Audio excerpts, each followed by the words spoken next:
नमस्कार, जन एक्सप्रेस में आपका स्वागत है। मैं हूं समीक्षा पांडे। पश्चिम बंगाल की राजनीति में एक बड़ा और बेहद विवादित मोड़ सामने आ गया है। बता दें कि कृष्णेंदु मुखर्जी की जीत के साथ आसनसोल का वो दुर्गा मंदिर जो सालों से बंद पड़ा था, अब खोल दिया गया है और इसे बीजेपी अपनी ऐतिहासिक जीत का प्रतीक भी बता रही है। बंगाल के हिंदुओं की आस्था का प्रतीक इस दुर्गा मंदिर को बीजेपी के आते ही हरी झंडी मिल गई।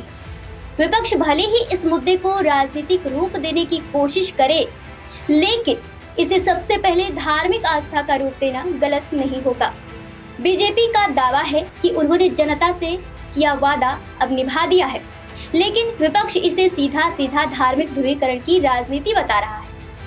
याद रखिए, यही सीट साल 2011 से लगातार मोलोय घटक और टीएमसी की कब्जे में थी और अब पहली बार बीजेपी ने यहाँ सेंध लगाई है और जीत हासिल की है।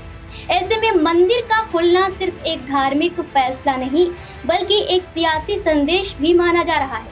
आसनसोल उत्तर सीट, जो कि शत्रुघ्न सिन्हा के संसदीय क्षेत्र के अंतर्गत आती है, वहाँ इस तरह का फैसला सीधे तौर पर टीएमसी के गढ़ में बीजेपी की एंट्री का संकेत है। बीजेपी ने पश्चिम बर्धमान की सभी 9 सीटों पर जीत दर्ज कर एक तरह से ये दिखाने की कोशिश की है कि अब बंगाल की राजनीति बदल रही है।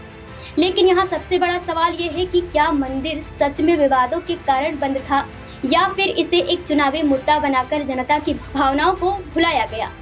स्थानीय लोग भले ही खुश नजर आ रहे हों, लेकिन राजनीतिक गलियारों में इसे धर्म बनाम राजनीति की नई बहस के रूप में देखा जा रहा है। ये भी बता दें कि कृष्णेंदु मुखर्जी ने चुनाव प्रचार के दौरान वादा किया था कि जीतते ही मंदिर को 365 दिन खोल दिया जाएगा और अब जीत के तुरंत बाद ये फैसला लागू भी कर दिया गया है। इससे बीजेपी अपने को वादा निभाने वाली पार्टी के रूप में पेश कर रही है, जबकि विपक्ष इसे चुनावी स्टंट करार दे रहा है। अब देखना होगा कि ये मंदिर का खुलना सिर्फ एक धार्मिक आस्था का मामला है या फिर बंगाल की राजनीति में एक ध्रुवीकरण की शुरुआत है, क्योंकि सवाल सिर्फ मंदिर का नहीं, सवाल है राजनीति में धर्म के इस्तेमाल का और उस असर का जो आने वाले चुनाव में साफ दिखाई देगा।